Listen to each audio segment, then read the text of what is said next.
قبل ما نبدأ حلقة النهاردة ما تنسوش تصلوا على النبي وتشتركوا في القناة وتفعلوا الجرس علشان يوصلكم كل جديد. بيبدأ مسلسلنا مع شينجي وبيكون داخل بيته في وقت متأخر، وبيدخل غرفة وبيكون فيها بنت نايمة، فبيحاول انه يخنقها ويموتها، بس البنت دي بتقاومه وبتبعده عنها وبتشغل النور وبتزعق له، وبنعرف ان دي تبقى مراته اسمها لان، وبتقول له انها عارفة انه بيكرهها وبيحب اختها ومش قادر ينساها طول السنتين اللي كانوا متجوزين فيهم، لكنها بتقول له ان ده مش ذنبها وان هي مش عايزة تجبره على حياة هو مش عايزها، مع ان هي بتحبه وما تقدرش تبعد عنه. فبيقرب منها شينجي وبيخنقها وبيقول لها ما تفتحش مواضيع تعصبه لانها مش قد عصبيته، بس بيكمل كلامه وبيقول لها ان لولاها كان زمانه متجوزها، بس هي كان ليها راي تاني عن طريق خطتها الشيطانيه اللي اجبرته انه يتجوزها. فبتقول له لان ان هي ما عملتش اي حاجه من اللي هو بيقول عليها دي، بس هو مش بيبقى مصدقها. وبنعرف ان شينجي ولان صحاب من ايام الطفوله، وكانت لان بتحبه جدا، لكنه كان بيحب اختها واللي اسمها يو، واللي بالمناسبه بتكون اختها من الوالد بس. وفي يوم صحي شينجي من النوم لقى نفسه نايم في غرفه في فندق ولان نايمه جنبه على نفس السرير، ومش بيبقى فاكر ايه اللي حصل بينهم لانه ما كانش واعي، بس فجاه بيدخل صحفيين عليهم فبيعرف ان اللي عملت كده هي لان، وبتبقى فضيحه ليهم وليه هو مخطوف لانه رجل اعمال كبير ووريث شركه عيلته، وبسبب اللي حصل جده تعب من الفضيحه وكان الحل الوحيد علشان كل حاجه تتصلح هو ان شينجي يتجوز لان، وفعلا ده اللي حصل. وبتبقى حياه لان مع شينجي زي الجحيم لانه بيحاول انه يعذبها ويضايقها بابشع الطرق اللي مفيش ست تقبلها على نفسها، لحد ما لان بتطلب من شينجي انه يطلقها لانها ما بقتش قادره تستحمل الحياه الجافه دي، وكانها لعبه بيفرغ كل طاقته السلبيه وغضبه فيها. وتاني يوم بيروح شينجي لصديقه المفضل واللي بيكون اسمه شيني، وده يبقى صديقه هو ولان من زمان، وبيبقى عايز يقعد يفضفض معاه لانه بيكون مخنوق من الحياه مع لان، بس شيني بيقول له انه يعرف لان كويس وعارف انها بتحبه من ساعه ما عينيها اتفتحت على الدنيا، واللي حصل اكيد كان فيه سوء تفاهم وهو لازم يعملها بطريقه احسن من كده، بس شينجي بيقول له انه لو ما سكتش فهو هيرجع البيت ويخلص عليها. وفي نفس الوقت بتروح لان لصديقتها المفضله واللي بيكون اسمها شياو، وبيكون عندها حاله كبيره وبتلاحظ شياو ان لان حزينه، فبتقول لها اكيد الموضوع بسبب شينجي تاني، فبتقول لها لان ان الحياه معاه بقت صعبه وهي بقت عايزه تتطلق، فبتتصدم شياو وبتقول لها ان هي بتحبه بقالها 11 سنه ومش فاهمه ازاي دلوقتي هي عايزه تتطلق، فبتقول لها لان انها مش هتحس بصعوبه حياتها لانها مش عايشاها. وبتروح لان لوالدها علشان افتقدته جدا برغم انه اتبرى منها بعد اللي حصل، لكنها بتسمع اللي يغير نظرتها تماما، وهو ان لان بتسمع مرات والدها وهي بتتكلم عنها بطريقه وحشه جدا قدام والدها ويو، بس ده مش الغريب، لكن الغريب هو ان والدها هو كمان بيتكلم عليها وحش وبيقول ليو انه كتب لها كل شيء هو يملكه باسمها، وبتسمع كلام بيخليها تعرف ان محدش بيحبها في الدنيا دي بعد وفاه والدتها، وبتكتشف ان كل اللي حصل لها من فضايح مع شينج كانوا هم السبب فيه علشان يتبروا منها وتتحرم من اسهمها في الشركه اللي والدتها كتبتهم باسمها قبل ما تموت، وبيكونوا فعلا عملوا اللي هم عايزينه. فبتمشي لان وهي مصدومه وبتمشي في الشارع مش مصدقه اللي هي سمعته، وبتلاقي رجليها بتوديها لاعلى مبنى قريب منها وبتكون عايزه تنط وتخلص على نفسها، لكن قبل ما تعمل كده بتلاقي شينجي بيتصل بيها وبيقول لها انه عايز يقابلها علشان يتطلقوا، بس هي بتقول له ان هي كانت عايزه كده فعلا لكنها مش موافقه، وهي عمرها ما هتعمل كده علشان ما تخليهوش يتجوز يو ويرتاح، وبتقفل في وشه وبتتراجع عن انها تخلص على نفسها، وبتتصل يو بشينجي وبتقول له انها عايزه تقابله علشان عيد ميلادها وهي عايزه تحتفل معاه. ولما المكالمه بتخلص بتبعت يو للان رساله وبتقول لها فيها ان هي هتقابل جوزها، وبتبعت لها عنوان المكان اللي هيبقوا فيه، وفعلا بتروح لان للمكان ده بالليل، وهناك بتكون يو قاعده مع شينجي وكانهم في موعد غرامي، فبتمسك لان كوبايه عصير وبتشرب منها، وبتقول يو ان جوزها شينجي هو اللي دفع فلوس الاكل ده ومن حقها انها تضيع فلوس جوزها براحتها. وفجاه بتطلق لان العصير على يو، فبيقوم شينجي وبيتعصب وبيطلب من لان انها تتاسف ليو، بس هي بتقول له انها مش هتعمل كده، فبياخدها شينجي وبيمشي علشان يعاقبها، وبتكون يو عملت اللي هي عايزاه. وفي طريق رجوع شينجي ولان للبيت بيجي اتصال لشينجي وبيكون من والدة يو بتقول له ان يو فقدت الوعي واتنقلت للمستشفى بسبب الكلام اللي سمعته من لان، فبيقول لهم انه هيجي لهم فورا، بس لان بتكون عارفه ان دي كلها تمثيليه وبتتمنى ان يو تموت بجد، فبيتعصب شينجي وبيوقف العربيه وبينزل لان في نص الشارع والجو برد وبيمشي. ولما بيروح المستشفى بيلاقي يو فاقده الوعي فعلا واهلها خايفين عليها وبيتاسف لهم على اللي حصل. وتاني يوم بتحس لان انها مريضه فبتروح تكشف وبتعرف انها حامل في توأم، ومش بتبقى عارفه ازاي هتقول لشينجي الخبر ده خصوصا انه مش بيحبها، فبتقرر انها تحاول تخليه يحبها، فبترجع البيت وبتطبخ له كل الاكل اللي هو بيحبه، وبتتصل بيه وبتقول له انها عايزاه يرجع يتغدى معاها علشان عايزه تقول له على خبر حلو، بس هو بيقول لها انه مش هيتحرك من المستشفى الا لما يدفق وتبقى بصحه احسن، فبتتعصب لان وبتقول له ان هو لو ما رجعش البيت هتروح ليو وتفصل عنها كل الاجهزه وتموتها له، فبيضطر شينجي انه يرجع لكنه بيتعامل مع لان بكل قسوه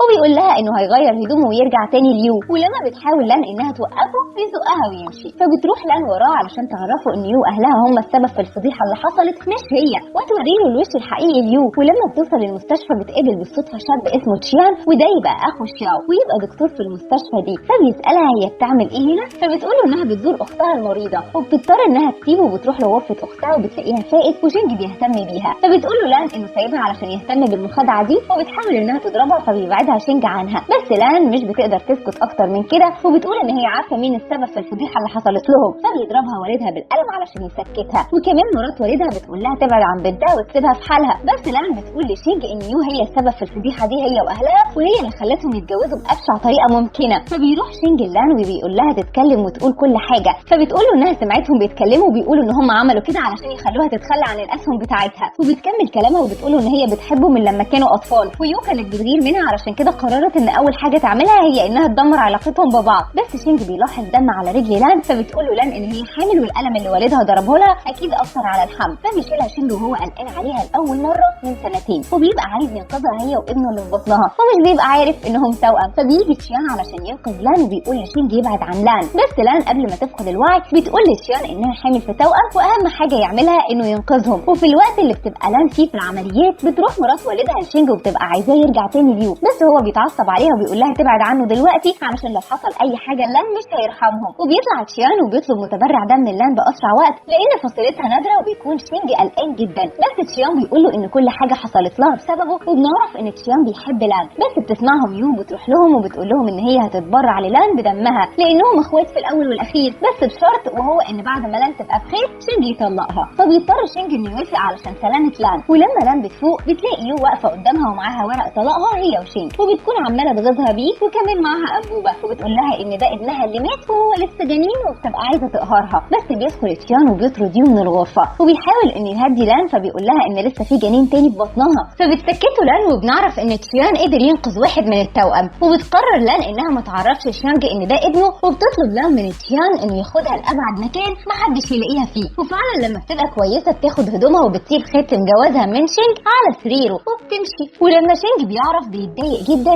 وبنعرف انه كان بيحب لان من وهم اطفال، بس بسبب الفضيحه اللي حصلت هو كرهها، وبقى شايف انها بتحاول تستغله، وبقى حزين جدا لدرجه انها بتعدي سنتين وهو لسه ما نسيهاش ولسه محتفظ بالخاتم بتاعها. وبيروح شينج لقبر والدة لان لانه بيبقى عارف انها بتروح كل شهر هناك، وبيبقى عنده امل انه يلاقيها في مره. وبيلاقي هناك رسائل بخط ايد لان بيقراهم، وبيعرف قد ايه لان كانت بتعشق الهواء اللي هو بيتنفسه، وقد ايه كانت بتضحي عشانه، لدرجه ان في يوم حصل زلزال وشينج كان تحت الانقاض وهيموت، واللي انقذته هي لان عن طريق انها استخدمت نفسها كدرع بشري. بس لما هي بتفوق بتعرف ان يو كدبت على شينج وقالت له ان هي اللي انقذته، ولان ما بقتش عارفه تكذب اختها، فبيحس بألم في قلبه وبيقول ان ده اكيد ألم الحب. لكن بتدخل يو عليه وهي متعصبه وبتساله هو بيعمل ايه في قبر الحقيره والدة المخادعه لان، فبيقول لها شينج تحفظ لسانها وتبعد عنه، وبيسيبها وبيمشي. وبيتصل شينج بشيني وبيطلب منه مساعده في انه يلاقي لان فورا، فبيقول له شيني انه هيعمل اللي هيقدر عليه. وبيروح شينج لشياو وبيسالها عن مكان لان والا هيقفل لها الحانه بتاعتها، لكنه بيلاحظ ان اخوها تشيان مختفي، فبتضطر شياو انها تقول له ان اخوها ولان سافروا بره البلد، وده كل اللي هي تعرفه. فبيرجع شينج لشيني وبيكون حزين جدا لان لان هربت مع تشيان، فبيقول له شيني يصبر لحد ما يلاقوا لان وساعتها يفهم منها ايه اللي بيحصل. بس شيني بيرجع لشينج بخبر صادم، وهو ان في خبر بيقول ان لان ماتت هي وابنها اللي عنده سنتين. فبينهار شينج وبيقول ان اكيد ده كذب، وازاي لان هتبقى حامل وتولد مباشره من بعد الاجهاض اللي حصل لها من سنتين. فبيقول له شيني ان هي ممكن تكون اتجوزت تشيان وده يبقى ابنها منه. وشينج مش بيبقى عايز يصدق اللي بيسمعه، بس بيكون كلام مقنع جدا، وبيكون زعلان من لان لانها هربت مع واحد تاني واتجوزته ونسيته بالسرعه دي، لكنها دلوقتي ميته واللي حصل حصل. وفي يوم بيكون شينج عند قبر والدة لان، وبيلاقي يو ووالدها داخلين عليه وبيطلبوا منه يساعدهم لان شركته بتضيع وهو رجل اعمال شاطر. فبيوافق شينج انه يساعدهم، وبيبقى لازم يكتبوا له كل ممتلكاتهم باسمه علشان ما يحصلش مشكله قانونيه. بس بعد فتره بيروح والد يو شينج وبيقول له يرجع له ممتلكاته تاني، وبيشكره علشان ساعده. بس شينج بيقول له انه مش هيرجع له اي حاجه لان ده حق لان اللي ماتت بسبب ظلمه. فبيتصدم والد يو ومش بيبقى مصدق اللي بيسمعه، لكنه بيكون مش مهتم بموت بنته لان على قد ما هو خايف على ممتلكاته وثروته. فبيقول له شينج يحضر هدومه ويمشي من البيت اللي هو فيه، وده انتقامه منه على اللي عمله فلان. وفي يوم بيقرر شينج انه يسافر لاي دوله اسيويه يغير فيها جو، لكن لكنه بالصدفه بيبص جنبه بيلاقي لان قاعده مع ابنها، واللي اول ما بتشوفه بتقوم وهي خايفه، لكن بيجي تشيان وبيقف مع لان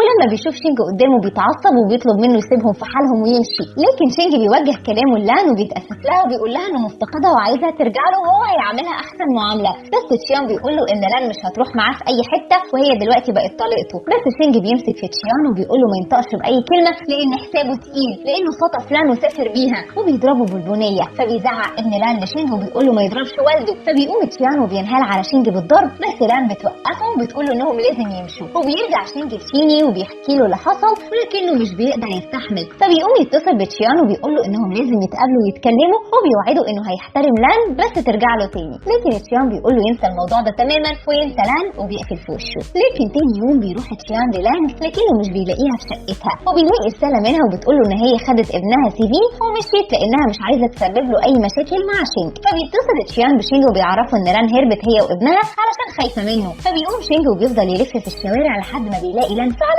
وكانت ناويه تسافر بعيد عنهم، بس شينج بيقول لها ما تبعدش عنه لانه بيحبها وهو مش هيأذي اي حد لو هي رجعت معاه، وبيكلم سيفين وبيقول له انه مش شرير وبيوعده انه هيجيب له كل حاجه هو عاوزها، فبتوافق لان انها ترجع له وبيروحوا فندق يباتوا فيه مؤقتا، وبتنيم لان سيفين على السرير وبتطلب من شينج انه يجيب لها بطانيه من الشنطه بتاعتها، فبيروح شينج وبيلاقي ان في رقم سري لازم يكتبه علشان الشنطه تتفتح، فبيجرب عيد ميلاده وفعلا الشنطه بتتفتح، فبيعرف ان لان لسه بتحبه، وتاني يوم بيروح تشيان لشينج وبيقول له خلي لان ترجع له ويبعد عنها، فبيقول له شينج يسكت ويبعد هو عن لان والا هيقول لها ان هو متفق مع يو في كل حاجه، وبنعرف ان تشيان كان متفق مع يو علشان تتبرع بدمها وتجبر شينج انه يطلق لان ويبعد عنها علشان يقرب منها، وفعلا بيستسلم تشيان وبيمشي، وبيجهز شينج بيت كامل ليه هو ولان وسيفين، وبياخدهم ليه وبيتكلم شيني مع لان وبيقول لها تسامح شينج لانه من ساعه ما عرف حقيقه انها مظلومه وهو مش قادر يسامح نفسه واتغير فعلا علشانها، وبتروح لان تزور قبر والدتها وبتاخد معاها سيفين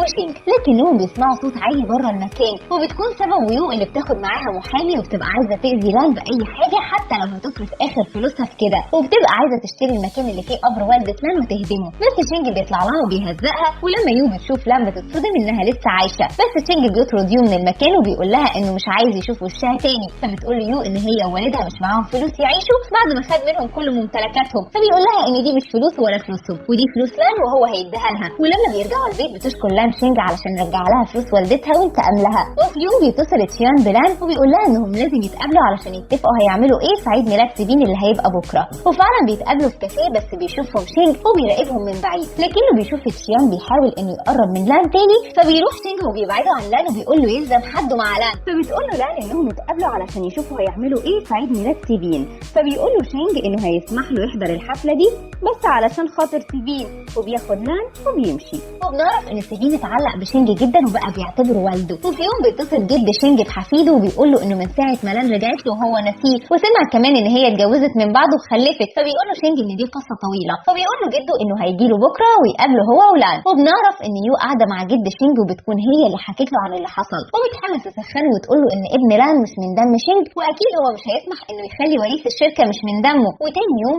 بتكون لان قلقانه انها تقابل جد شينج، وبيجي لها شينج وبيهديها وبيقول لها ان لو اي حاجه حصلت فهي هتفضل اهم حاجه في حياته وهيحميها هي وسيفين لاخر نفس فيه، فبتحس لان بالذنب وبتبقى عايزه تقول لشينج ان سيفين يبقى ابنه من دمه، بس هي بتتردد، وبيوصل جد شينج وبيكون جايب لعبه لسيفين وبيتكلم مع شينج على انفراد، وبيقول له انه ما ينفعش يعتبر سيفين ابنه لانه مش من دمه، بس شينج بيقول له ان ده ابن لان وهو هيعتبره ابنه بالظبط، وبيبقى معترض انه يتخلى عن سيفين، ولما الجد بيكون بيلعب مع سيفين بياخد منه شعره من غير ما حد يحس، وبيخلي المساعد بتاعه يعمل اختبار ابوه علشان ما يكونش اتسرع في قراره، ولما بتطلع النتيجه بيطلب الجد انه يقابل شينج ولان وابنه، وبياخد شينج على جنب وبيوريه نتيجه الاختبار واللي بتقول ان سيفين يبقى ابنه، وبيكون عارف ان لان كانت حامل في توأم وتشيان قدر ينقذ واحد فيهم وده اللي هو سيفين، وده بيكون كلام صادم لشينج لكنه بيفرح جدا وبيقول لان انه عارف الحقيقه وعلاقتهم بتتحسن اكتر من اي وقت تاني، وفي يوم بتكون لان عند شياو ومعاها سيفين اللي بيسيبها وبيقوم يلعب، وبتتكلم لان مع شياو وبتسالها عن احوال اخوها تشيان، فبتقول لها شياو انه سافر لبره علشان يقدر ينساها، تقول لها لان انها اسفه لكنها مش هتقدر تبقى مع اخوها وهي مش بتحبه، وشياو بتكون مقدره كلامها ومش زعلانه منها. بس في الوقت ده بيكون سيفين بيلعب بعيد عنهم وبيستدرجوا حد عن طريق لعبه وبيخطفوه، ولما بتحس لان بغياب سيفين بتقوم تدور عليه ومش بتلاقيه، لكنها بتلاقي لعبته مرميه على الارض. وفجاه بيجي لها مكالمه من يو وبتسمع صوت سيفين بيعيط، وبتقول لها يو تيجي تقابلها علشان تعرف هتتصرف معاها ازاي هي وابنها. فبتقفل لان معاها وبتطلع تجري علشان تلحق ابنها، وبتتصل شياو بشينج وبتعرفه اللي حصل. وبتكون يو رابطه سيفين وبتفضل تضربه وبتستمتع بعياطه لحد ما بتوصل لان ومعاها شينج وشيني، وبيدخلوا ليو وبيطلبوا منها ما تاذيش سيفين. بس يو مش بتكون خايفه على اي حاجه، وكل اللي هي عايزاه انها تاذي لان وخلاص. ولما بيقرب شينج منها بتمسك يو سيفين وبتقول لهم انها هتموته. بس فجاه سيفين بيعض ايد يو، وفي نفس الوقت شيني بيكون ورا يو وبيكتفها، وبيقول لها شينج انها هتتحاسب على كل اللي هي عملته ده، وبيخلي شيني يسلمها بنفسه للشرطه. ولما الامور بترجع طبيعيه تاني بيعرض شينج على لان انهم يتجوزوا تاني، وبيطلع خاتمها اللي هي سابته، وبتعرف انه كان محتفظ بيه طول السنين اللي فاتت، وهي بتلبسه وبتوافق انها تبقى معاه، وبيبقوا اسره سعيده اخيرا. وبكده بيخلص مسلسلنا. اشوفكم بقى في ملخص جديد. سلام.